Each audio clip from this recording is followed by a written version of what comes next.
afraid of the dark? Just relax and let the darkness fall over you.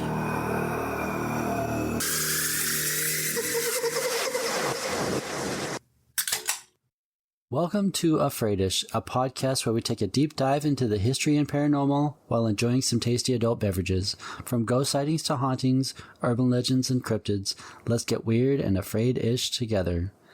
Fuckered up right now. Welcome to episode 53. I'm Paul. And I'm Ashley. Oh, we're already drunk. I've been drunk since like 4 o'clock. Nice. What are we drinking? Long Island iced teas, bitch! Oh, and they are very strong. Because I pour with my heart and soul. Yep. And right now, they're both black as shit. Yes. They're blacker than the cola that goes in the Long Island. Yep. And, I don't even fucking know. It's... Let me tell you.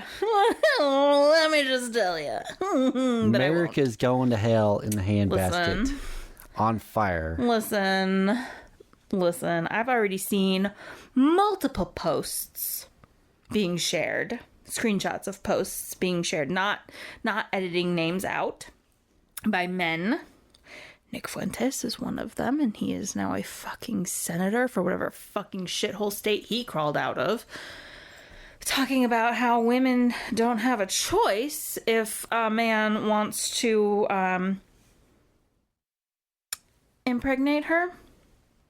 So listen, ladies, any ladies that are listening to this podcast, it takes, according to a very scientific Google search that I did last night at 10 o'clock, it takes 50 pounds of pressure to bust a nut. And I'm not talking like the pleasurable kind of busting a nut. I'm talking like man's no longer having babies kind of busting a nut. Yep. 50 pounds of pressure. The average woman's grip is between 55 and 65 pounds. I'm not telling you how to live your lives, but if they put it in arm's reach, squeeze the fuck out of that shit. Squeeze and don't stop squeezing. And if you happen to have something sharp and pointy, make use. You know, letter openers, scissors, knitting needles, crochet hooks. I'm not telling you how to live your lives. Just, you know, stay safe out there, girls. Girls, gays, theys. And girls includes trans women, by the way, just so everybody knows. Trans women are women. Trans men are men. And you know what? I think we should make a third bathroom. I think we should make a bathroom for trans people. And that will be the bathroom I use. So I can get away from the fucking transphobes in the women's bathroom. Yeah. I think that's a great idea. We'll call it the party bathroom. We'll put a disco ball in it. We'll play Chapel Roan 24/7. There you go. Good lighting so you can touch up your makeup if you wear it or take a selfie if you need to. Outfit checks. It'll be it's just a nightclub bathroom. It's a nightclub in a bathroom is what I'm trying to say. Yeah. Yeah. Well, if you are a person listening to this podcast and don't care for what we're talking about, then suck my dick. Well, this podcast probably isn't for you. So, I mean, I love the stories that I'm going to tell. I'm excited because you said that they're still in Michigan. Yes. Which, let me just say, the next at least 3 episodes are still going to be in Michigan at the same location. I love my home state. I love me some Mitten State. Homes, man. Homes. But what the fuck? Anyways. We're Tell your story. Tell your story before I get us in big trouble. We're going to get to the stories. Okay, can I tell you a story that's not politics related? Yeah. I got called a hag twice by a ghost. Well, yeah. Fuck you. I'm sorry. Me and this ghost need to talk. So one of my dear friends, hi Lauren, if you're listening. Hi Lauren. Hi, I love you so much. She asked me if I would come sage her house because she thinks that there's a ghost, specifically of her uncle that tragically passed away at a very young age, doing a very silly thing, trying to impress a girl. It's very tragic, very sad. She thinks that he may be in her house. So the house that she lives in, her grandmother bought the house the same year that uncle passed away. He was 19 years old, and he was drunk, and he climbed an electrical pole and got electrocuted. She thinks he was trying to impress a girl. Either he was trying to impress a girl or he was showing off for his friends. 19-year-old, your frontal lobe is not fully developed. You're not making good decisions. Absolutely tragic that he made a decision that ultimately ended his life. So after he passes away, Grandma cannot stay in the house that they lived in. So she buys this current house. And he was very stylish. He liked his clothes. And she kept a lot of his clothes in a trunk in this house that Lauren now currently lives in. So she thinks that maybe his ghost was attached to these his clothes, and also his furniture is in her little boy's bedroom. So, it's her dad's brother. So it's her dad's and his brother's childhood beds are in this room, which was her dad's bedroom growing up, which would have been also her uncle's bedroom if he had been alive, although Grandma probably wouldn't have bought the house if he hadn't passed away. Anyway, so I'm there, we're saging the house, we're trying, she doesn't necessarily want, if it is her uncle, she doesn't want him gone. She just wants her little boy to be able to sleep in his room and not come downstairs because he's cranky. He doesn't sleep. He sleeps on the couch if he's sleeping. It's a thing. So I come over, we're saging the house, we're doing the whole thing, and while we're saging the house, we're running the ghost tube apps.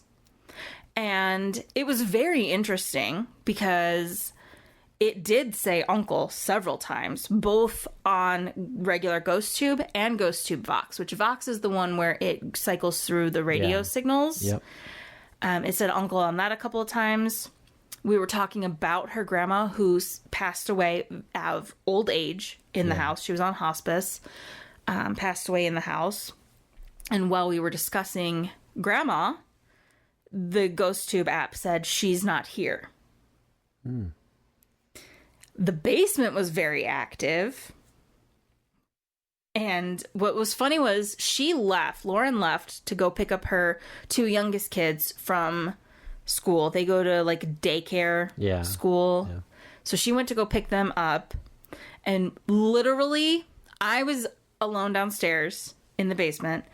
I'm sitting in this specific room. We had a lot of activity in this room, so I was sitting down there by myself.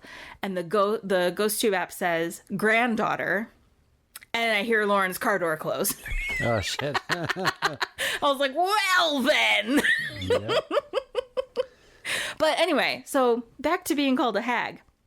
The first time it happened, we were upstairs in the little boy's room.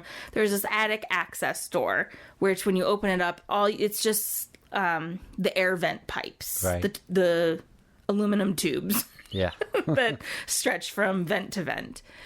And it called me a hag while I was saging in there.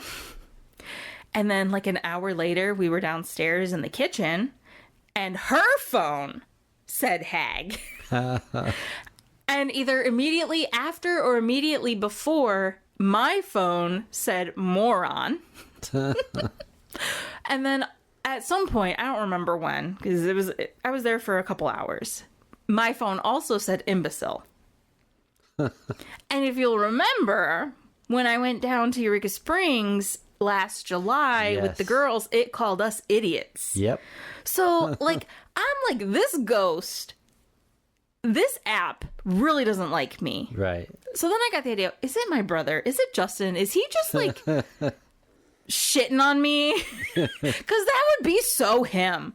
Yeah. To be like, hey, you fucking idiot. Hey, hag, what's up? Yeah. Moron. I don't know. That's pretty wild. I want to go ghost hunting. I know. Or I had paranormal investigating. so much fun. Yeah. Investigating her house. I mean, I saged it, and then so the way that I do a house cleansing is I sage it to remove the negative energy, right. and then I go through with a different incense, either a different herb or incense. This time I used an incense to bless the house. Right. And so when you cleanse, you move from bottom to top in a counterclockwise right. motion. And then when you're blessing, you move from top to bottom clockwise. And I know I made the clockwise motion for both of them. Because if you don't bless the house after a cleansing, then you're just leaving an energy vacuum, and anything, either the thing that you kicked out can come back in or something else can come back in. But yeah, so I told her, I was like, give it a couple of days. Let me know if he starts sleeping in his room. What was cute was when they came home, like I said, I was downstairs in the basement.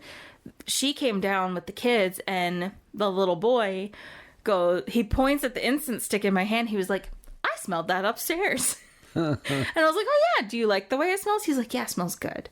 So then he takes the incense from me and starts walking around the house, opening random cabinets. He's like, we need to make this smell good. We need to make this smell good. So it was kind of cute. He got involved with the cleansing. He didn't really know what was going on. He's not quite 4 yet. He turns 4 in December. And then I put some blessing oil on his furniture and under the beds up in the bedroom. Yeah. And I explained to him what I was doing. I was like, okay, I'm going to put this oil on your bed and it's going to protect you from the monsters. And he was like, oh, okay. So hopefully it worked. You know, whether it's a placebo or not, you know, we'll see. But I told her if it doesn't work, we'll come back. I'll do it as many times as we need to until it works. Yeah. He's so cute, though. He is so fucking cute. He's adorable. They all are. They all are. Oh. Yeah. Her little girl, she's got such bad eczema. It's worse than Keegan's was. Oh, no. Yeah. I feel so bad. And she's like doing all the things. Has she gone to a dermatologist? Yeah. Yes. Yes. She's literally doing everything you can do for a child with eczema. Yeah. And it doesn't seem to be helping. With Keegan, it was really bad, but he kind of grew out of it. He did. Yeah. And that's what I keep trying to tell Lauren. I'm like, it's bad now. Fingers crossed, she will eventually grow out of it. And she's like, well, that's what the dermatologist and that's what the pediatrician keeps saying. So hopefully it's true. Yeah. And she grows out of it. Because it was miserable. Yeah, Keegan had it really bad. Like, on his face. On his face cheeks. Mostly. It's her feet. Yeah. Aww. They're like almost crusty. Yeah. With it. Whereas Keegan's was more raw and weepy. Yeah. Hers are like scaly. So I almost wonder if it's psoriasis. Could be both, really. I mean, yeah. But anyway. I kind of have both, but yeah.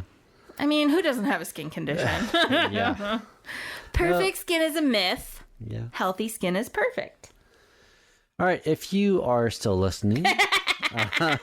Anyway, I got called a hag twice by a ghost. It's so fun. Yeah. I really do want to go ghost hunting or paranormal investigating sometime. Yeah. It'd be really fun. We need to find a location that's within our price range, which is like $0. So, yeah. Here we go. Okay. 5 fun facts. Here are 5 fun facts about the Great Lakes. Woo, woo, woo, woo. 5 fun facts. Is it Lake Superior? Number 1. The Great Lakes, Superior, Michigan, Huron, Erie, and Ontario make up the world's largest group of freshwater lakes. You read them out of order. I know. It's Huron, Ontario, Michigan, Erie, Superior. It spells homes. I get it. I am doing... No, you read them out of order. Okay, I'm sorry. I object! Out of order. Anyways. They make up the world's largest group of freshwater lakes, containing Yes, they do. around 84% of North America's fresh surface water. That's gay if I've ever And- heard. And 21% of the world's supply. Fuck yes. That's over 6 quadrillion gallons. That is a really gay number. I love The it. Great Lakes are gay. They're gay as fuck, man. I love it. All right, calm down. I'm sorry. Number 2. Lake Superior is the largest of the Great Lakes in terms of surface area and volume. Oh, yes, it is. It's so vast that it could hold all the other Great Lakes combined, plus 3 more Lake Eries. Damn straight. It's also one of the cleanest and coldest of the Great Lakes. Well, duh, it's the furthest north Yeah, of the Great Lakes, right. to be specific. It's the gayest lake. Oh my God. Oh my- That's all I'm Gay gonna is say. the way. Number 3. The Great Lakes collectively host over 35,000 islands, Hell yeah. the largest of which is Manitoulin Island in Lake Huron, the world's largest freshwater island. I've never heard of that island. Fun fact, Manitoulin Island even has its own lakes within it, Well, making it an island within a lake with lakes. within it. This is Lakeception. But also, Mackinac Island has a lake on it.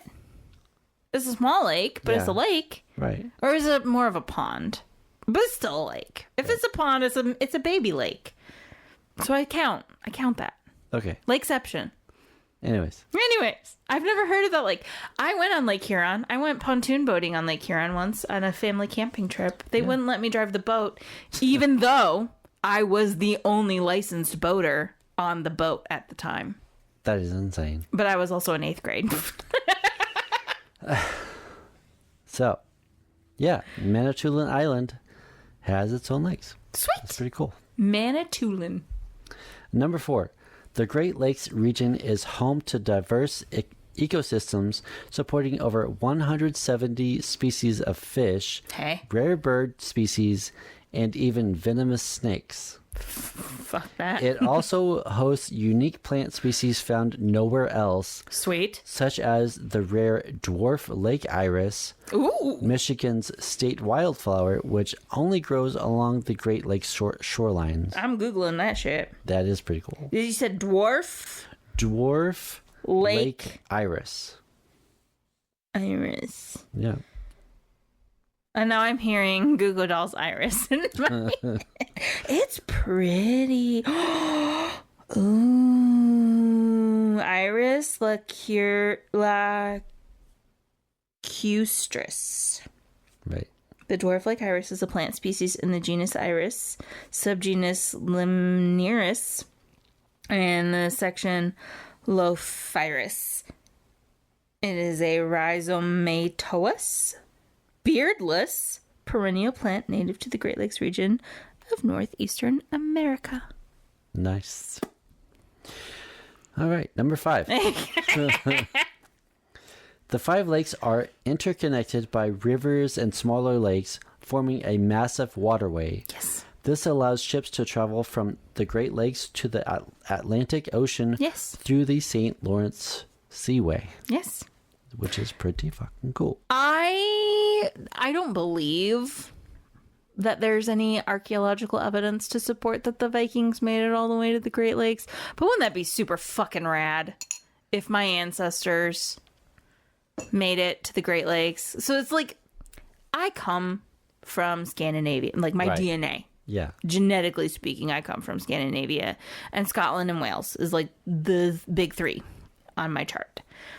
If they had made it to Michigan, the land of my birth, Right. how awesome would that fucking be, man? That'd be pretty cool. Anyway, go ahead. I wonder if the Great Lakes has its own Loch Ness type monster. I mean, didn't you research the Great Lakes? You should. Maybe we'll do 4 episodes on the Great Lakes. But the first 3 are going to be on Lake Superior, so it's fine. Well, Because it's got the Michigan Triangle. I have. Well, this episode and the next two have something to do with the Great Lakes. This Lake Superior has like the most fucking freshwater shipwrecks in the entire world. Hush your mouth and listen. Jesus fucking Christ. You always do this. All right. You ready? Yes, I'm ready. Right.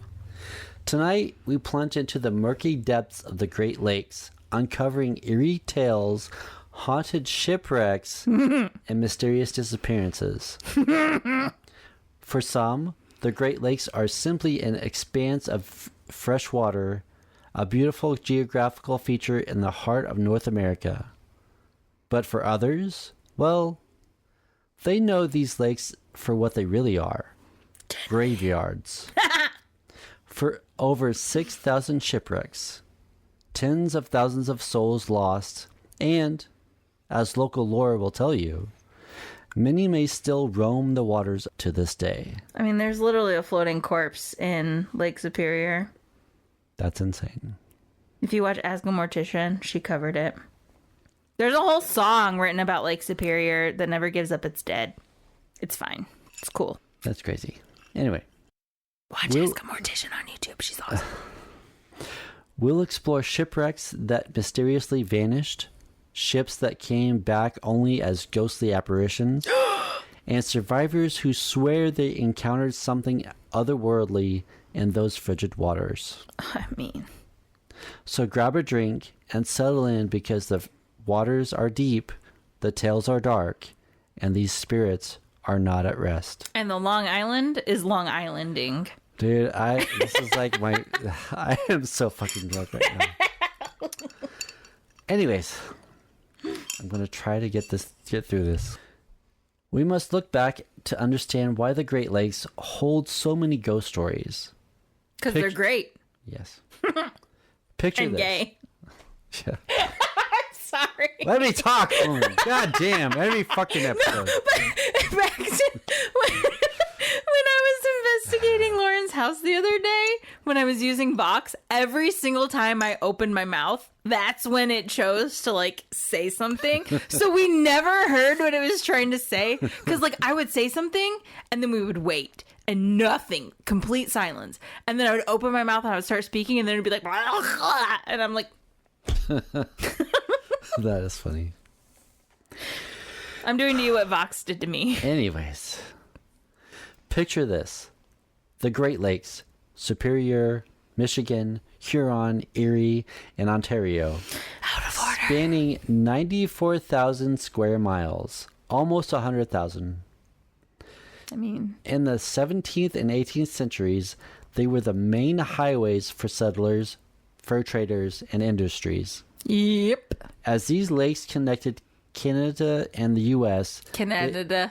And the U.S. You didn't say Canada. I did. Canada. Canada. Sometimes when I say Canada, I'm going to say Canadian. Canada. I probably heard that. Sorry somewhere. to our Canadian brethren and sistren. Yes. Our Canadian siblings. They became bustling with commerce and transport. But they're treacherous. Yeah. Violent storms, fierce gales, and bone-chilling cold waters. Yeah, man.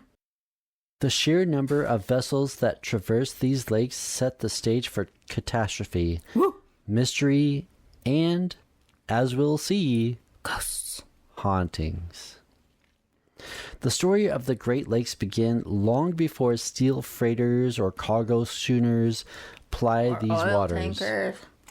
Indigenous tribes like the Ojibwe, Potawatomi, and Huron used these lakes for transportation, and their knowledge of them was passed down through generation. I deeply apologize to any Indigenous people for the mispronunciation of your... I am so sorry. ...tribal names. We were educated in the American educational system. We barely speak English. Yeah. For them, these waters are sacred, filled with both beauty and danger. By the 1600s, European settlers arrived, seeking riches in the fur trade and access to new territories. Soon, they too would test these waters. Access to new territories or colonization? We'll get there. Ships carried cargo, settlers, and soldiers, many of whom never made it to shore. This chocolate's so good. Oh my god. She's eating a chocolate bar. It's a from white chocolate Aldi. bar. If anybody wants to know, it's the Moser Private Chocolatiers Madagascar and vanilla white chocolate. You know, Aldi has really good... Aldi has the best motherfucking chocolate. They do. Listen, I am like 36% Swedish or some shit. I thought IKEA had great chocolate. No, ma'am. No, ma'am. No, ma'am. Chocure from Aldi. IKEA doesn't hold a candle to it. Is it Chokier or Chossier? I don't fucking know. I'm American as fuck. I'm European American. I don't pronounce things okay, let's correctly. just call it Aldi chocolate. It's Aldi. It's the Aldi brand chocolate. It's Yeah. so good. It doesn't matter if you get milk chocolate or dark chocolate. The peanut butter cups. The Reese's. Who? Okay, so I love anything with peanut butter. I know you do. That's Even why I ice bought cream. those. I love ice cream with peanut butter. You like everything with peanut butter, except my cheesecake with peanut butter. For some reason, you did not like that. I did. You did not. I don't know. You told me never to make it again, and so I haven't. I'm sorry. Okay, so let's us drunk fuckers Anyway. continue. This chocolate's so good. Anyways, so let's start with one of the first and perhaps most mysterious shipwrecks. Ooh. Le Griffon. Oh, the French. A ship that sparked legends and ghost stories from the very beginning. Ooh. Le Griffon, many of you We might... do not apologize for the mispronunciation of French words. The French can suck it. Just kidding. Anyways, Croissant. Le Griffon, many of you might have heard of this name. Nope. She was a proud French bark, which means it was a small sailing ship, one of the first European ships to set sail on the Great Lakes. Oh. Well, you know what? Again, I was educated in the American educational system. Even though I grew up in the fucking Great Lakes, I have no recollection of learning about the croissant. Yeah.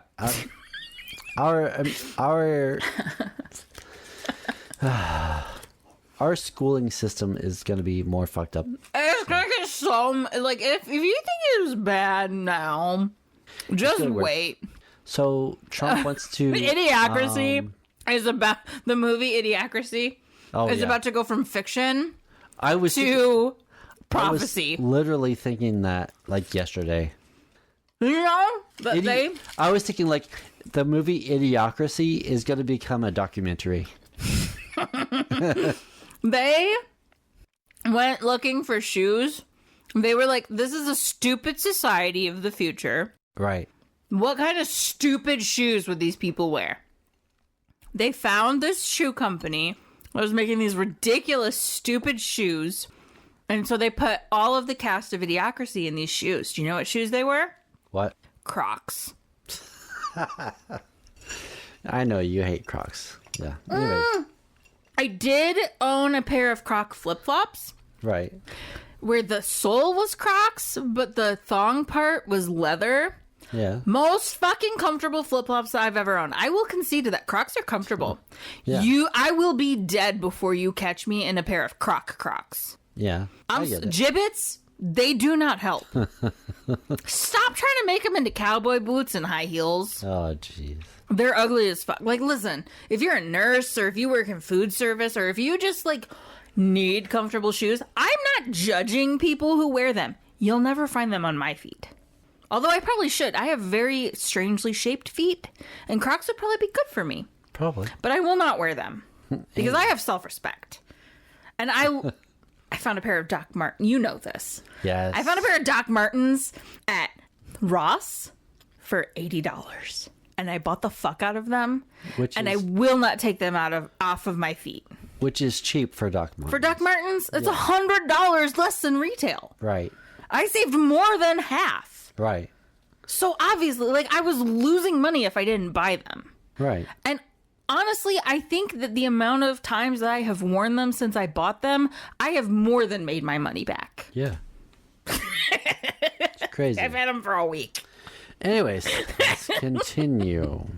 Built by the famous French explorer René Robert Calvière. Not very famous. Soirée. Or no, not soirée. Soir de la Salle. I don't... honestly, I don't fucking know. Louis the 14th. I don't fucking care. She intended to explore uncharted... She? Or the ship? The ship. Oh, okay. She intended to explore uncharted territories and bring riches back to France. I was about to really care about this explorer, but it's just the ship, so no. The ship. She. All ships are she. I know this! She set sail on Lake Erie in 1679, making her way to what's now Green Bay, Wisconsin. Wow. I don't know who's a fan of the Green Bay Packers. Nobody that has any taste. She said it, not me. But the only people with less taste than Packers fans are Dolphins fans. Oh my gosh. Anyways. Bortles! Anyway. I don't even know if Bortles is from the Dolphins. I just know the Dolphins are from Florida, and we've been watching The Good Place again, and what's his face is from Florida. Yeah. So Bortles, but then he was like his Jake Jordals. Anyways, yeah, they loaded up with furs, but as her journey began, strange events unfolded. No way.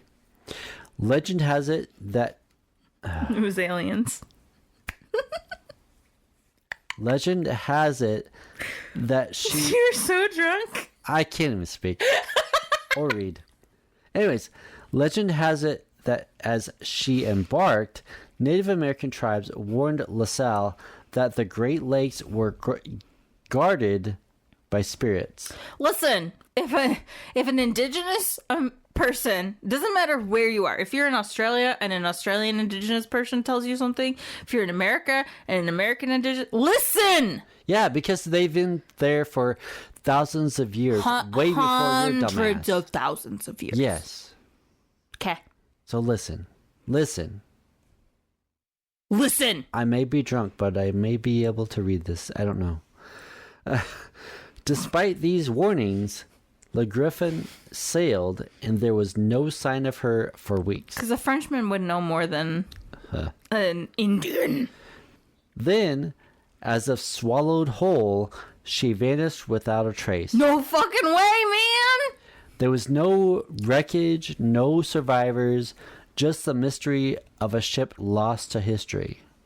Where? Even today, divers search for her, with many reporting strange sightings in the depths of Lake Michigan, ghostly shapes, strange shadows, and sudden underwater chills. I'm surprised for you to say Lake Michigan, because Lake Superior is where the Michigan Triangle is. I know, I get it. But some believe her spirit still guards her lost treasures. Well, yeah. Yeah. Yeah. If you're a Frenchman, you ain't gonna give that shit up for nothing. Right. Next up, we have the tragic story of the... What? I said that's why the French invented the guillotine. Yeah, well. And we need to bring it back. Well. Just saying. I know. Hershey's giving me serious side-eye right now. I said guillotine. He whips his head around like, what the fuck? Yeah. Like, is he Louis the 16th trapped in a dog's body? Hershey's what? Like 4 now? No, he's 4. 20, yeah, 4. Yeah, he's 4. He's an old man. He'll be 5 in... February, yeah. It's crazy. Yeah. He's a nice puppy. He's our little Aquarius, and Itis is our little Leo. Yeah, this house has more Leos than any other astrological sign. He's half... something and something else. He's black and tan coonhound. You keep saying that. We don't know for sure. He's literally... He's black and tan something. Black and tan coonhound. He's black and tan something. Mixed with... Probably lab, because he's dumb as fuck. Well... Either lab or what's that? Doberman Pinscher. Something. He's I don't a know. lab. He's something. But I love him. He's our baby. He's your. One of my baby. He's my baby. He's sweet. He just Yes. pisses me off a lot more than not. He just wants to be close to us. It's not even that he wants to be close. It's that he does dumb shit. Well, he's Cause he's a fucking lab. He's dumb. a big baby. He's a lab. His labs are bred for one thing and one thing only: chase bird. And squirrel. Well, okay. that's Let me cool amend my labs are bred for one thing and one thing only: chase. Yeah. Well, coonhounds are too. But coonhounds are smart. Well, Hounds are smart. Labradors, not smart. We had a Labrador Shar-Pei mix when I lived in my home state of Michigan. He was dumb as fuck. He was adorable. We named him Vader, like Darth Vader. Yeah. And everyone thought I was saying baiter, like masturbator. But Dwight Schrute is a masturbator, so he baits like no other. Catch anyways. that fish, Dwight. Okay. Anyways. I won't touch that worm, though. Next up, The one-eyed worm. we have the tragic story of the comet.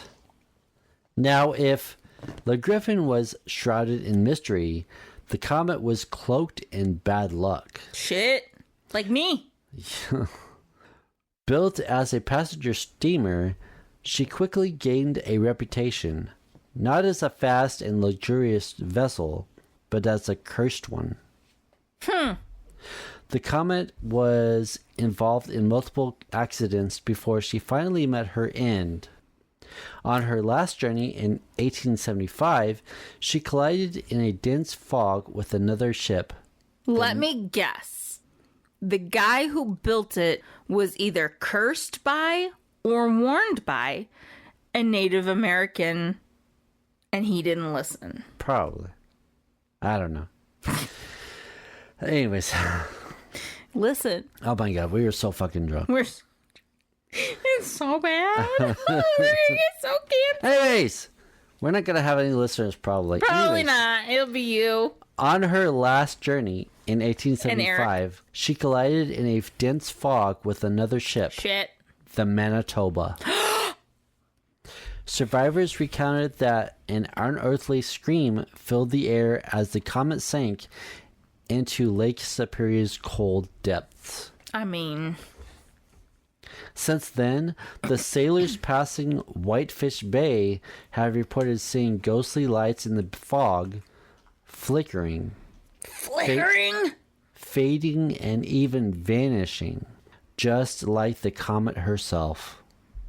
like, I know Parano- another boat that did that too. The Titanic. The what? The Titanic. What? The Titanic! Okay, yeah, the Titanic. I can't hear because I'm Deaf and drunk. Well, I have an earbud in, so You have an earbud in and you can't even hear me whispering directly into the microphone, which feeds straight into your fucking earbud? I'm not. I don't have the thing on. Anyways, Well, you're messed up. Okay, so Whitefish Bay is in Wisconsin? Wisconsin, yeah, It's not in... It's on Lake fucking Michigan. yeah. Why are you leading me to believe that everything's happening on Lake Superior and it's not? I didn't say that. I didn't say everything happens in Michigan. Everything happens on Lake Superior. I didn't say that. We're on Lake Superior right We now. Everything happens. Lake Superior is the center of the universe. Well, here's the thing. I said the Great Lakes. No, I know, but like, I don't know. Just the way that you're telling the stories, I'm like, oh yeah, that's Lake Superior. Oh yeah, that's Lake Superior. And it's fucking not. Oh my god. Anyways. Lake Paranormal- Superior never gives up its dead, man. Jesus Christ. Bodies floating everywhere. What? What? I said bodies floating everywhere. I thought you said buys. like the drink where Justin Timberlake does the advertisements for bye. Bye.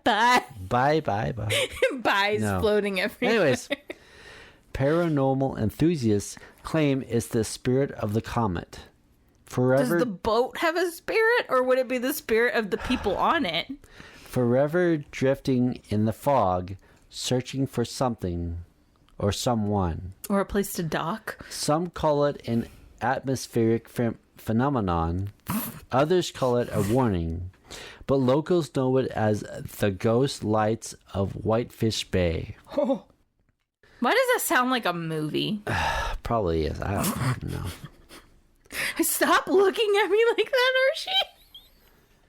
Hershey's like, you know what? Crazy bitch, you need to fuck. He's a boy dog, and he's judging me like a girl dog right now. You know, I don't know. I am too fucking drunk. He's halfway. He's like, I think I want to lick myself, but I'm not sure. I would lick myself if I could. But anyways. I would lick myself if I could too, because nobody else does. Shut up. I'm sorry. Then there's the story of the SS Western Reserve, a steel freighter ahead of its time. This vessel was oh my god.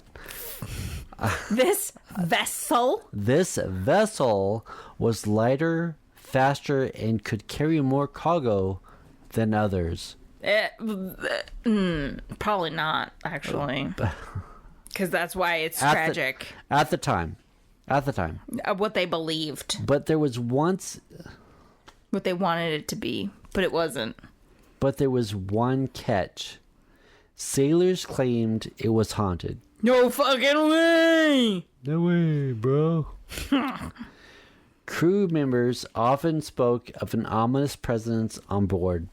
Some would hear footsteps at night. Others felt an unseen hand touch their shoulder. This dread grew until August 1892 when tragedy struck. What grew? Tragedy. No. This what grew? This dread grew. Dread. Okay. Dread. Grew until 1892. I thought you said thread. And I was like...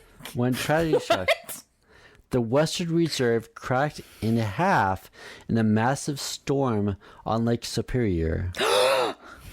She sank quickly and many were lost. Yes. In the following weeks, ships passing the wreck site reported seeing a ghostly, battered freighter gliding through the mist. To this day, some still say they see her, an echo of that doomed journey. If it was battered, how would it be gliding? I don't know. If it was battered, you would think not gliding. Right. You know what I mean? Go ahead. You're a pink pony girl. And you dance at the club. Yes, I am. Oh, mama. You're just having fun. We've only scratched the surface here, but the stories we've shared already paint a haunting picture. Each of these wrecks isn't just a historical fact, it's a legend. A reminder of those souls who crossed paths with the Great Lakes and never returned. It's legend. Wait for it. Dairy. And, as we'll explore further, they aren't alone. There are many ghosts in the Great Lakes, each with a story to tell. If you've ever heard of the famous ghost ship known as the Flying Dutchman, then the story of the Bannockburn might feel a little familiar. Locals call it the Flying Dutchman of Lake Superior. This tale has haunted sailors for over a century. So what happened to the Bannockburn? In November of 1902, the Bannockburn of a Canadian cargo ship set out on Lake Superior, bound for Ontario. It was a rough day, strong winds, freezing temperatures, and the ever-present threat of an early winter storm. No one thought much of it at first when the Bannockburn vanished. Ships in those days were lost to the lakes fairly often. But what came after? That's the part that's puzzled and terrified locals and sailors ever since. Since the day it disappeared, sailors have reported seeing a ghostly shadowed ship drifting silently through the fog on Lake Superior. According to legend, the Bannockburn appears when the weather is about to turn deadly, almost as if she's warning others of the dangers lurking beneath the surface. She is the Mothman of Lake Superior. Pretty much, yeah. Yep. Has that episode aired yet? Yes. Oh, okay. Crews report seeing her gliding across the lake, an ominous reminder of the lake's deadly power. Some describe her as tattered and broken, as though she's been ravaged by a century of storms. I mean... Same. If she's... Others, Same. others claim they can even make out ghostly figures on board, as though the crew is still manning their stations, doomed to repeat their final voyage over and over again. Same.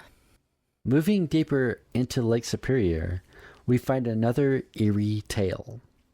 The story of the SS Kamloops, which sank in 1927 near Isle Royale, Michigan. Ask a Mortician talked about this one. The Kamloops was a Canadian freighter carrying a load of heavy machinery and several barrels of varnish. Varnish. The journey should have been routine, but a severe winter storm struck and the Kamloops went down. Shocker. It wasn't until decades later, in the early 1970s, that divers discovered her wreck, at which point the legend of Old Whitey was born. Yup. You see, the waters of Lake Superior are freezing cold. And they saponify things. So cold that they preserve anything that ends up there. It's called saponification. Yep. Including, as it turns out, Human people. bodies. Among the wreckage, divers discovered perfectly preserved bodies frozen in time. One of these bodies has earned the nickname Old Whitey. He just fucking floats around, man. Yep. According to divers, Old Whitey is sometimes spotted floating near the wreck, seemingly watching over the ship. Divers claim to feel an eerie presence near him, as though he's watching them. Some divers even report seeing him float up toward them, his hand outstretched, before vanishing back into the depths. I mean, his hand is always outstretched. Right. Always. Like, that's how his body has been frozen in Lake Superior. Right. So, like, you're not special. Everyone. It's always outstretched. The fish report seeing him float towards them with his hand outstretched. Right. Now, whether you believe in ghosts or not, those who've encountered Old Whitey say the experience is enough to chill them to the bone. Well, I mean, literally and figuratively. You're in fucking below freezing temperature, fresh water, and there's a saponified corpse floating your direction with its arm outstretched towards you. Right. That's enough to freak anybody out. Yeah. Eric Bloodsinger would be scared. Nobody knows who Eric Bloodsinger is. I'm not going to explain. Anyways. People might wonder if Old Whitey is trying to communicate or if he's simply caught in some loop, unable to leave the Kamloops. Well, until people actually pull him out of the water, yeah. Literally, he's unable to leave. Whatever the case, the legend endures, making the Kamloops one of Lake Superior's most haunted wrecks. Yes. Next, let's turn to a story with a holiday twist. Oh, Christmas? Yes. You heard me right. Ghost stories and Christmas don't often mix. They always mix. I know they do. Always. But on Lake Michigan, there's a shipwreck known as the Christmas Tree Ship. that brings together holiday cheer and eerie mystery. Holiday cheer or holiday fear? Yeah. The Rouse Simmons was a well-known cargo schooner that made annual... Schooner, whatever. That made... I may be incorrect. You may be... I don't know. Who knows? It's probably schooner. I don't know. I've always read it as schooner, but, you know, I read things and then I hear them pronounced and I'm like, that's not how I'm... Phonics. Schooner. It could be schooner. Schooner? Yeah, schooner. Yeah, schooner. That made annual voyages carrying Christmas trees from Michigan's Upper Peninsula to Chicago. She was beloved by the communities along Lake Michigan shores. Yeah, because it brought Christmas trees. Yeah. Who eagerly awaited her arrival each December. Arrival. Marriage is what brings us together today. In 1912, though, her journey took a tragic turn. The Rouse Simmons left port loaded with Christmas trees. Port loaded. The port's name is loaded with Christmas trees. But a fierce winter storm hit shortly after setting sail. Witnesses saw her struggling in the waves, her sails shredded, and then nothing. Days later, Christmas trees began washing up along the shore, a haunting reminder of her final voyage. Since then, people have claimed to see her ghostly silhouette on Lake Michigan each winter, her deck still laden with trees, her crew forever bound to a cold and watery fate. And here's the really eerie part. Even today, around the anniversary of her sinking, sailors and residents along the shore report hearing faint sounds, jingles of bells, creaking wood, and sometimes even the faint smell of pine.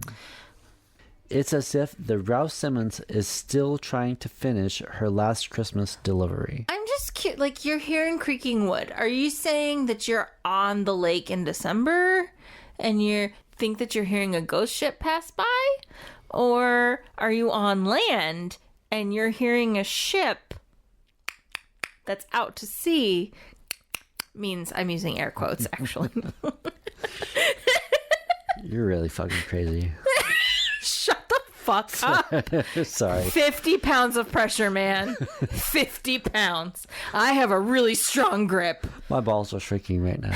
They should be. They should be like where ovaries are at this point to hide from me. I'm telling you right now, I'm really fucking drunk. I can... Good for you. Anyways. I've sobered up. Well, I'm not sober by any stretch of the imagination. But I also am not as fucked up as I was before I went to go pee. So there's that.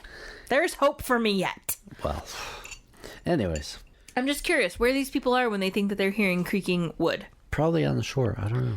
Right, like if you're on the shore, you're not going to hear the ship because you're on the shore. Ships don't come to shore. They go to port, which is usually a dock in a bay. I don't know. These are like tales of... So like if you're on a dock and you're hearing creaking wood, chances are it's the fucking dock. Right. If you're on a boat and you're hearing creaking wood, look around you. Is the boat made of wood or is it made of metal? Right. I'm just saying. You know what I mean? Anyways. You know what I'm saying? I'm just telling you these stories. God damn it. Fuck. Can I continue, please? No! Yes. Let's move now to the story of the Alpina, a ship that some say is Lake Michigan's own Lady of the Lake. I like a Lady of the Lake.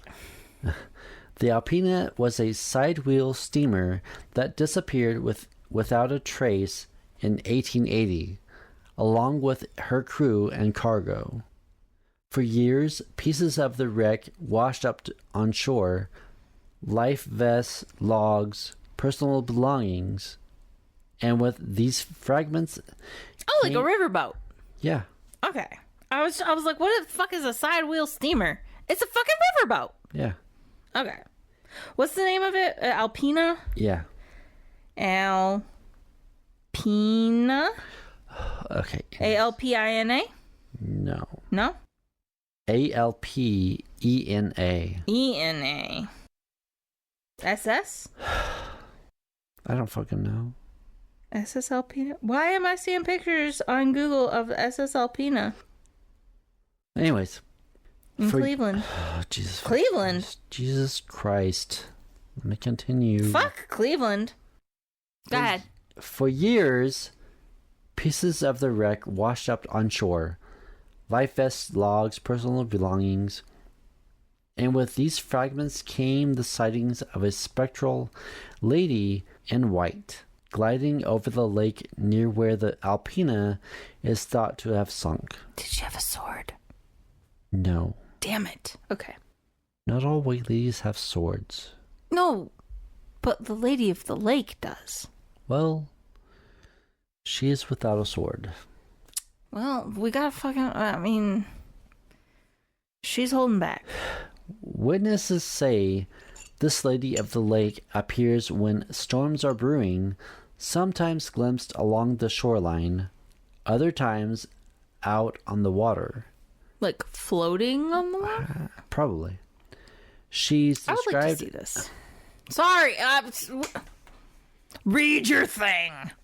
She's described as pale, almost translucent, while clothing from the 1800s and a look of sorrow in her eyes. I mean, that's every fucking Victorian ghost ever described. Same.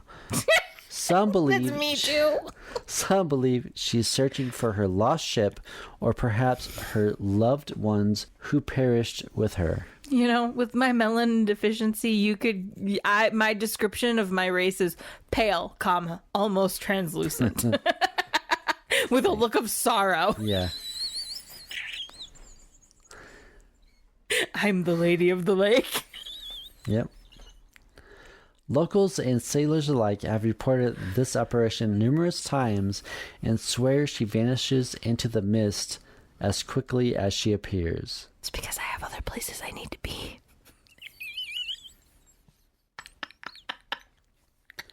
You're such an asshole. And to this day, no one knows her true identity. It's me. Probably. It's me. Pale, almost translucent with a look of sorrow. Checks all the boxes. Jesus. Anyway, let's turn to our gate. Gay? This episode you should title it just Gay. The gayest episode ever. The gayest episode. Jesus Christ. I can barely read. Do you want some chocolate? No. Chocolate makes everything better. Maybe. As Professor Lupin says, eat chocolate. It takes away the cold. Let's turn our gaze to Lake Erie, known for its particularly haunting display of ghostly lights, which locals call the Phantom Lights of Erie. I mean, what the fuck does one expect when one names a lake Eerie? Right. Mic drop. Right.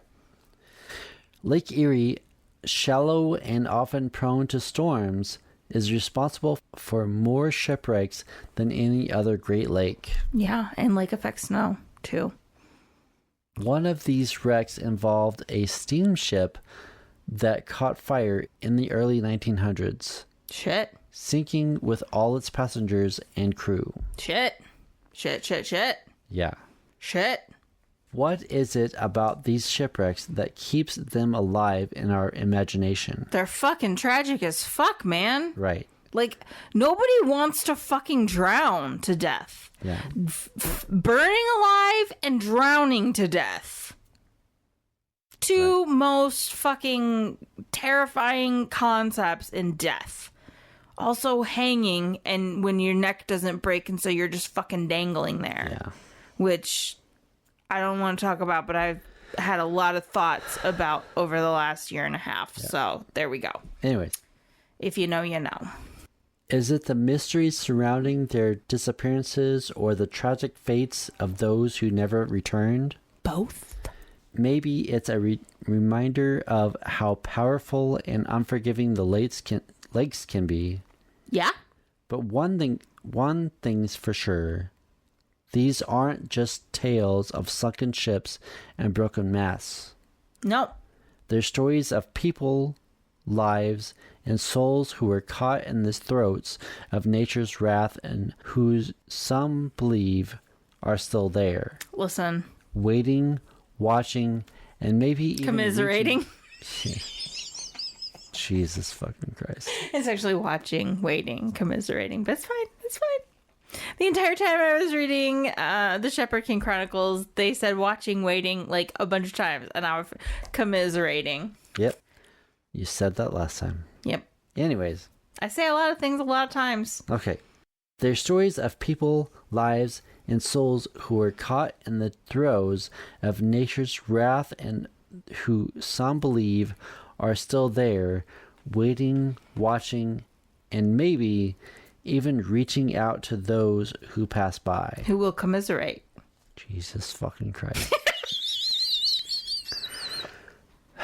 Listen, I'm sorry. I get it. I get it. Do you? Yes, I do. You will never understand what it's like to live in my brain, bitch. It's terrifying. Same. Yes, but for different reasons. Well, the Great Lakes Shipwreck Museum doesn't just tell the history of these wrecks. It brings them alive. Visitors have reported feeling an overwhelming sense of sorrow and loss when standing near certain exhibits. Where is this Particularly the bell from the SS Edmund Fitzgerald. Yes. Yes. Which went down in 1975 in one of Lake Superior's most infamous tragedies. Chippewa County, Michigan. The museum staff and many visitors describe feeling a deep connection to the past, as if the artifact themselves carry the weight of the stories they represent. Behind the museum stands the Great Lakes Historical Society, an organization devoted to preserving the maritime history of these waters. Hey, if we wanted to drive to the Great Lakes Shipwreck Museum, it's at the northernmost point, of course it is, of the Upper Peninsula, and it would take 14 hours and 27 minutes, and it would cost $4.55 in tolls. Let's do it! We can get there by tomorrow. Okay. I have work tomorrow, though. Yeah. I'm off for the next 4 days. So. I know. Well, let's go. We can leave tomorrow night. We can get there by Monday morning. That's probably why I'm so fucking drunk right now. Because you don't work? I don't work. You never work Sundays. I know. But I need to recoup from tonight for the next 4 fucking days. Because you're fucking 40-ass fucking 2 years old. I will be 42 in December. Well, literally 1 month from today. No, today is like the 8th of November. 1 month and a few days from now. What is today? I will be 42. What is the date? Oh my god, I keep unlocking and locking my phone at the exact same time. Anyways. Today is November 9th. Yeah. So I was 1 day away from being correct. It's fine. I will be 42 in a month and a week or so. Yeah. I don't know. Yeah. Are you going to cry? Probably. You're going to cry about how much you love me and all your friends? That happened one time. Yeah. Maybe twice. I don't know. I don't know. You cry a lot when you get drunk, though. I am an emotional drunk. You are an emotional drunk, which is great because you're not a violent drunk. Exactly. Anyways. I'm a crazy drunk. I'm like a box of chocolates. You never know what you're going to get until... Exactly. You're like that when you're sober. What are you talking about? Well, alcohol is just an amplification of the natural state of being. That's true. So it's like holding up a magnifying glass on a ray of sunlight and lighting a piece of paper on fire. Or the magnifying glass can help you read better. You never know. It can either be your destruction or your salvation. Well. True things have never been spoken.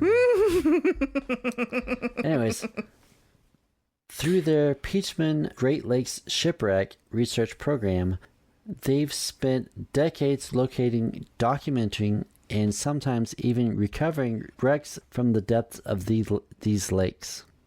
It's a challenging endeavor, as these waters are notoriously cold, deep, and often murky. Yes, they are. But their dedication has ensured that shipwrecks like Le Griffon and Edmund Edmund Fitzgerald? Yeah, I'm slurring my voice way too much. Do you know what their dedication contains the word dead in it? Yeah. Anyways. It's fine. Has ensured that shipwrecks like Le Griffon and the Edmund Fitzgerald are not forgotten, with records and artifacts meticulously documented and preserved. Yes. In their library, visitors and researchers can find records dating back hundreds of years, maps, logbooks, letters, and personal effects from ships that met their end on the Great Lakes. Hundreds of years. Yes. And, as you might imagine, even here, some people report strange experiences. Visitors to the archives have described feeling a cold draft when handling specific artifacts. Well, yeah. Nope. Duh. Visitors to the archive have described feeling a cold draft when handling specific documents. Oh. Or sensing an unexpected chill when approaching certain logbooks. Oh. Some say it's as if the lake's spirits linger around these precious artifacts, unwilling to let go of their stories. Well, if you died on fucking Lake Ass Superior, you would fucking linger around warm, dry documents too. Yeah. These stories of haunted shipwrecks don't just stay in museums or the lakes. They live on in the hearts and minds of the people who live along the Great Lakes. From Michigan's Upper Peninsula to Ohio's Lake Erie shores. We don't fucking talk about Ohio. It doesn't count. Okay. Ghost ship sightings, spectral encounters, and eerie sounds are part of local folklore. You know what Hawthorne Heights got wrong? They spelled losers wrong. Ohio's for losers, not lovers. Anyways, passed down from one generation to the next. For example, locals in Whitefish Point will tell you that the ghostly lights seen on Lake Superior aren't just tricks of the eye. They're the spirits of the lost ships warning others of the dangers below. It's the ghost light, as Tomater says. On Lake Michigan, the story of the Lady of the Lake, the spectral woman thought to be a lost passenger from the Alpena, remains a popular legend. She is me. I am her. Yeah. I am the walrus. Parents even tell these stories to their children as warnings, almost like Lake... What is wrong with you? I am so fucking drunk. Sorry. Drink more water. Shh. Hydrate, bitch. Girl, drink some water. I'll drink with you. Out of my Michael. I call it my Michael because I got it at Michael's. And if people call their Stanley cup their Stanley, then I can call my Michael cup my Michael. Anyways. Anywho, so, as I was saying, I am the Lady of Lake Michigan. I am the ghost that haunts your dreams. I am the nightmare lying under your bed. I am the wind blowing through your hair. Let me speak.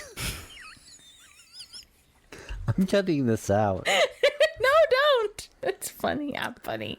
We had to take a drink of water because I'm the funniest person you know. So fucking drunk. And I've been trying to speak this sentence for forever. Forever. Parents even tell these stories to their children as warnings, almost like lake lore. To respect the waters and remember its logic. Nope. Jesus. I just hear you said as warnings, and I hear Kevin going, "Warning! Warning! Warning!" Warning! Kevin from The Office. Yeah. That's not clear enough. Oh my God. Parents even tell these stories to their children as warnings, almost like lake lore, to respect the water and remember its tragic history. Yeah.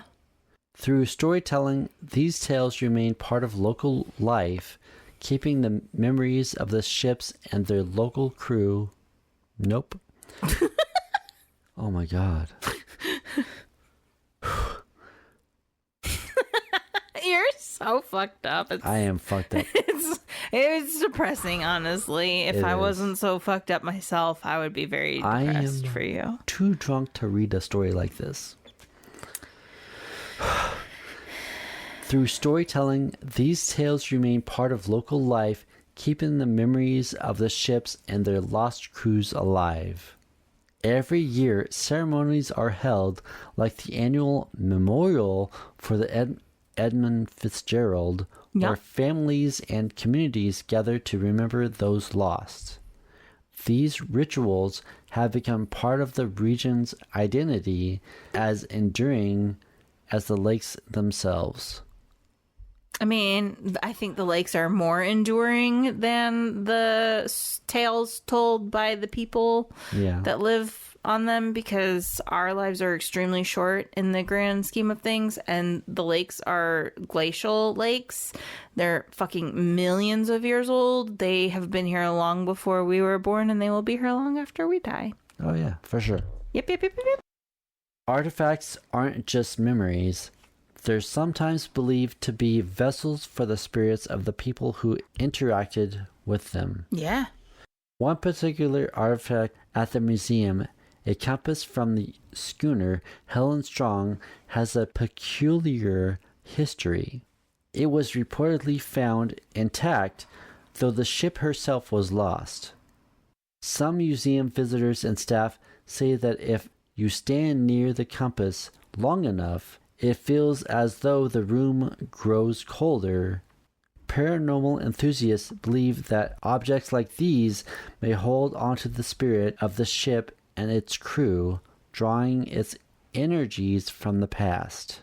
I mean, that's how hauntings traditionally work, correct? Yeah. At least, I mean, whether it's residual energy that's attached to the object, place, or thing, residual energy attached to a noun, basically, or whether it's a sentient spirit attached to the noun, person, place, or thing. Yeah. That's like 99.999% of paranormal activity there, bud. Yep. It's fascinating and unsettling to think that these items, these pieces of wood and metal, might be more than just historical artifacts. They might be holding on to something beyond our understanding. What is wood, if not a sponge? Right. It's extremely porous. Yep. It absorbs shit. What is metal, if not ore from the Earth's crust? Yep. It predates us. Maybe it's magical. I don't know. Everything has a frequency. Everything is energy. Yeah. I mean, it could hold a lot of energy from the past, so... I'm too metaphysical to not believe. Yeah. You know what I mean? You know what I'm saying? Yes. Anyways.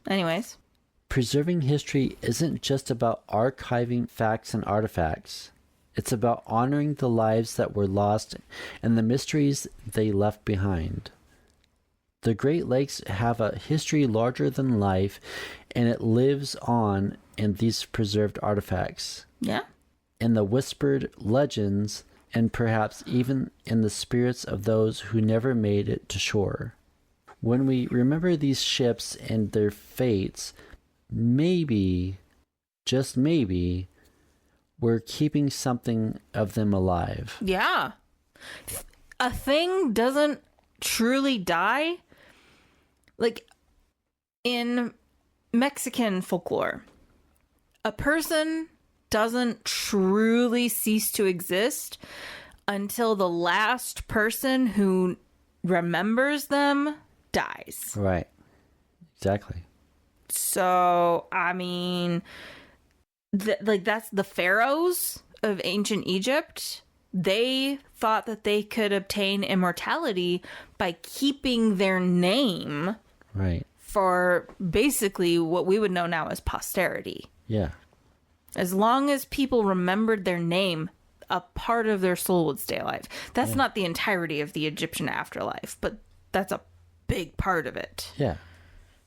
That's why they put their fucking names everywhere. And that's why if you wanted to destroy someone, you destroyed their physical likeness, any statuettes of them, Yep. and you destroyed their name. You you chiseled away their cartouche. Basically make them forgettable. Exactly. Yep. Which I cannot wait until the people of the future do that with our Cheeto. Donald Trump. Yep. The great Cheeto. Yes. Or not great if, you're a sane person. The orange clown. Anyways. Sorry. I've seen a meme. It's gone around a lot on Facebook. And I love it so much. So the concept of a voodoo doll? Yep. Where you create the likeness of the individual and you can use that for good or bad? Yeah. And typically people associate sticking pins in the voodoo doll with doing harm. Not necessarily. Anyway, you take a Cheeto and you stick pins in it. It's worth a try. That is funny. It's worth a try. You could do an orange too. Basically anything the shade of ridiculous. Yep. It's one thing to hear about ghost stories from the 1800s, but what if I told you people still encounter ghost ships on the Great Lakes today? That's right. These haunted waters aren't just relics of the past. They're still archived. They're still active. They're still archived? Jesus Christ. I mean, again, going back to paranormal theory, water is both a source of energy Yep. and also a recorder It's a of conduit. energy. Yeah, it's a conduit. Yeah. That's why bathrooms are always haunted, according to Amy's crypt. Yeah. All of their paranormal activities, not all of, but a lot of their paranormal activity centers around a John. I understand that for sure. You ever been in a haunted John? Yes. Yeah? Anyway, yep. Yeah. I would love to hear this story. I think so. It's fucking crazy. At work? Well, yes, and other places. Really? Yeah. I have haunted some bathrooms. I'm sure you... I have too. I have haunted our own bathroom. For sure. I hear that employees at Michael's... Oh my god. Can you hear me struggling with my IBS when they're alone? Oh my gosh. Alrighty. Yep. Anyways, these haunted waters aren't just relics of the past. They're still active. One of the most famous of these sightings is that of the Flying Dutchman of Lake Superior, the Bannockburn. Mm-hmm. But it's not the only one. No? In recent years, there have been multiple reports from commercial and recreational boaters claiming to see ghostly silhouettes of old ships. Hell yeah. Often appearing in the early morning fog or just before a storm rolls in. So what you're telling me basically is that we're going to go boating on Lake Superior. Yeah. That'd be fun. Our definitions of fun are very different. Well, you don't like the cold. I'm fine with the cold. Give me a wool sweater and some mittens and I'm fine. You will cry the whole time. maybe, but I might have fun at the same time. I can cry and have fun at the same time. It's my party. I'll cry if I want to. I'll cry if I want to. God damn it. Anyways, one boater on Lake Huron described seeing an enormous freighter emerge from the mist. Its lights were dim, and the outline was shadowy but clear enough to see that it wasn't any modern vessel. That'll be the SS Fitzgerald. He thought it was just a passing freighter until it vanished, instantly without a trace. He later learned that no ships had been logged in that area at that time. Another recent sighting came from a fisherman on Lake Michigan who saw what he described as an old wooden schooner drifting silently across the water. He reported that it looked like something straight out of another time, with worn, tattered sails and a wooden hull. But as he approached, it vanished before his eyes, leaving nothing but the quiet expanse of the lake. Yeah, that happens. Yeah. You know, it's funny. We're talking about ghost ships, and our TV, our Roku TV, is currently on, but it's on the screensaver, and it's the screensaver that we have is basically ships. Yeah. It's just kind of funny because I keep looking up and I'm seeing like pirate ships and things, and I'm just like, you know, with the giant squid. it works. It works. It fits the vibe. Yeah. It is the mood. Now, if ghostly ships aren't eerie enough, let's dive into some experiences reported by divers who braved the depths of the Great Lakes to explore these shipwrecks up close. These are some crazy ass motherfuckers, let me tell you. Yeah, there are a lot of them. I know, there's a lot of crazy ass motherfuckers in the world. I mean, I get it, because these divers want to, like, bring up some treasure or artifacts. Yeah, I mean, I artifacts get it. is just archaeologists for treasure. Yep. It's fine. Which is all archaeology is. Yeah, I mean, it's fine. I love archaeology. I was going to be an archaeologist if I would have been able to go to college, and I never was able to go to college, so that's fine.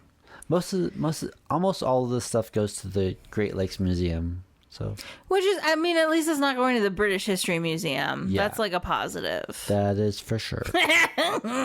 We don't like the British History Museum. Yeah, they steal too much shit. And they won't give it back. Nope. Anyways. Return the Bleen busts to Africa. Anyways. It's fine. It's fine. Imagine descending into the cold, dark waters, the light from the surface fading, and coming face to face with the skeleton of a ship that's been resting there for over a century. What does a ship's skeleton look like? I'm curious. Is it the whole ship and it's just eerie and dark and quiet? I think that's it. Or it, is it like... if you picture a house while it's being built and it's just like the stick frame. I think it's the whole ship that's eerie and quiet. Okay, so no people on it. Maybe exactly. no I keep wanting to say flags. That's not the word I'm looking for. No sails. No sails, yeah. Okay. Divers frequently explore the wrecks, documenting artifacts and preserving history, but some come back with chilling stories. Take, for example, a team of divers who visited the wreck of the D.M. Clemson on Lake Superior. It's always fucking Lake Superior, man. Yeah. As they swam through the wreck's remains, one diver felt a hand brush his shoulder. Was it the hand or was it water? I don't know. Startled, he turned to find no one there. He assumed it was a brush with a stray piece of rope until he felt it again, this time as a firm grip. He looked around, finding only darkness and silence. I mean, okay, there is a big difference between a grip and the brush. Yeah. A brush could literally just be the fact that you're like, oh, I'm in very cold water, very deep. It's dark. this is a shipwreck. The water feels a little handsy right now. Yeah. A grip, I mean, it's hard to... Somebody's gripping you. Yeah. You know. I mean, I believe in that stuff. That would be fucking crazy. Listen. I have nothing to say. I just want to say listen. It's fine. Well, like we always say... Listen. Don't be afraid of the dark. Be afraid-ish of what's in it. I'm literally... I'm not afraid of the dark. I think you are. Well, except for what's in it. That's because I'm afraid of what's in it. Well, what's in it in the house? Nothing. Don't fucking answer that question. Anyways, I'm not gonna go there. Are you seeing things? Nope. You better not be fucking seeing things. Nope. If you're seeing things, Paul, no. What I'm saying is it's your subconscious mind conjuring things, because I've seen things too. And as soon as I'm like, oh, I'm seeing things I shouldn't be seeing, they disappear. No, not in the house, because it's not really that dark in the house, because I've got lights on it. Also, the house isn't fucking haunted. I mean, there's spirits. There are definitely spirits, but I wouldn't classify it as haunted. Right. As I was explaining to Keegan, you know, trees have spirits. Like, the tree itself has a spirit. It is a living thing with a spirit. There are scientific studies that prove that trees can talk to each other. Yeah. Trees have spirits. You cut down a tree and you use the wood to build your house. The spirit of the trees that are in your house are now part of your house. Not to mention the land itself has a spirit. The Romans called it the genus loci, which directly translates to spirit of the land. Yeah. The Native Americans, I don't know what they called it, but they had very similar philosophies. The land had spirits. Every fucking deity that has ever been deified started out as a land spirit that grew and grew and grew. Yep.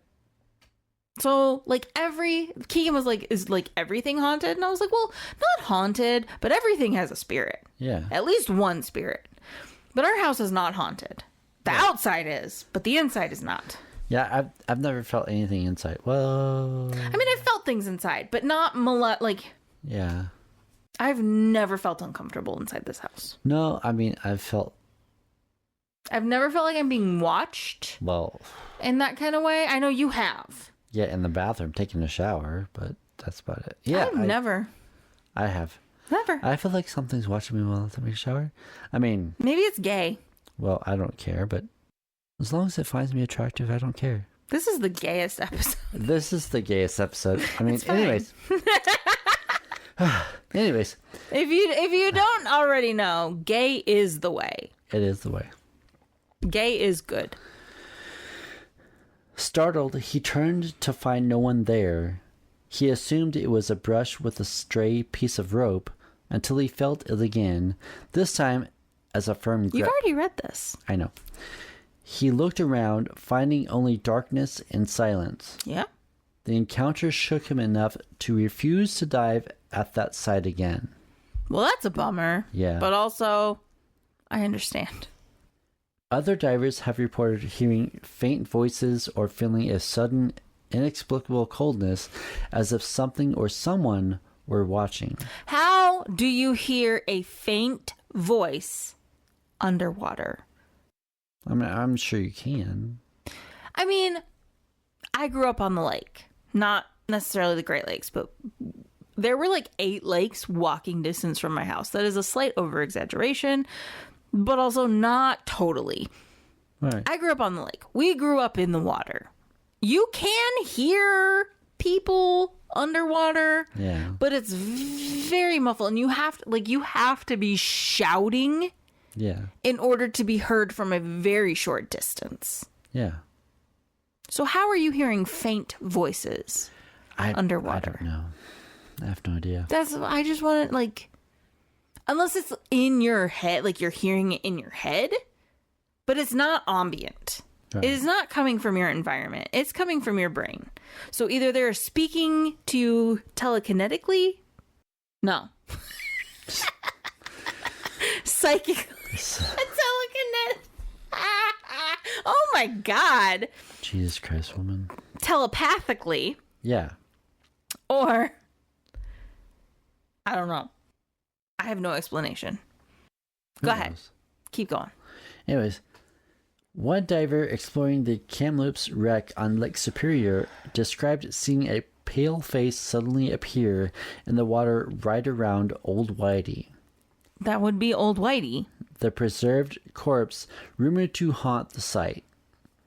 Many divers refuse to go back after experiences like these, especially if they're alone. You know, there are lots of videos on the internet of Old Whitey. That's crazy. People do return and take cameras with them. Yeah. And they seek him out. It's kind of sad. Like, let the man rest in peace. Yeah.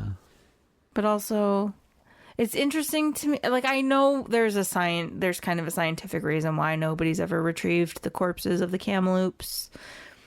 But also, it's kind of sad. Yeah. That nobody has ever retrieved them. But also, like, there's, like, this honor in being a sailor and, like, being buried at sea. So, yeah. It's a double-edged sword, you know. Yep. In the end, the Great Lakes continue to be both a source of life and a reminder of loss.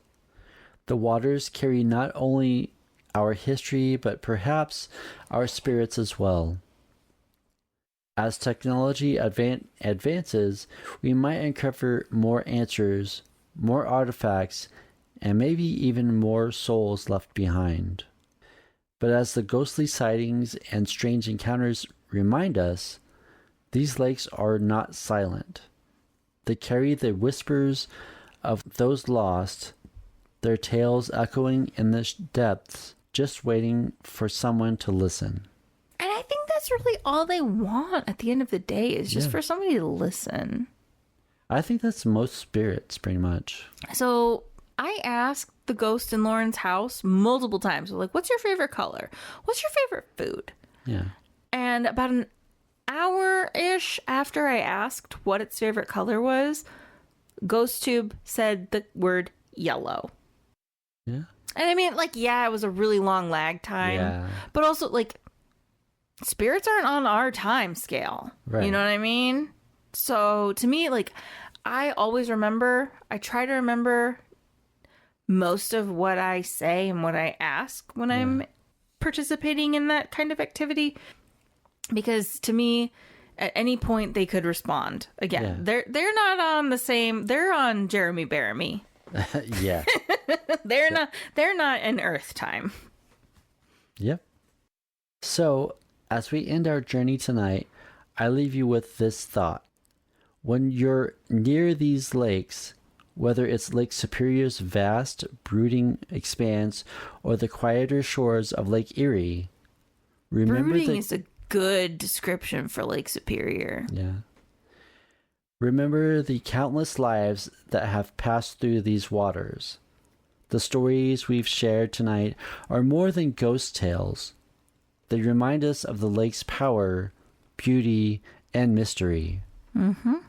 If you find yourself by the water on a foggy night, look closely. You may catch a glimpse of a ghost ship drifting silently by. And when you do, know that these legends are more than just stories. They're connections to those who have come before us, reminders of lives and spirits that still whisper from beneath the waves. Mm-hmm. So that's it. Yeah. If you have any stories or requests of anything you want to hear about or know anyone who does, please email me at afraidishpodcast@gmail.com. If you enjoy episodes like this, which I fucking hope you do. I was going to say, who would enjoy this? Please subscribe and get notifications for new episodes that drop. Facebook, Instagram, and Threads at Afraid Podcast. Tell me what haunted locations you want to hear about or anything paranormal. All links will be in the show notes. I do have this on YouTube as audio. You can listen almost anywhere you listen to podcasts. Also, rate and review on Apple Podcasts and rate on Spotify 5 stars, please. And remember, the world is full of mysteries just waiting to be uncovered. Whether you're a skeptic or a believer, there's always something new to discover. And sometimes, the most unexpected places are the most haunted. Until next time, don't be afraid of the dark. Be afraid-ish of what's in it. Bye. Bye.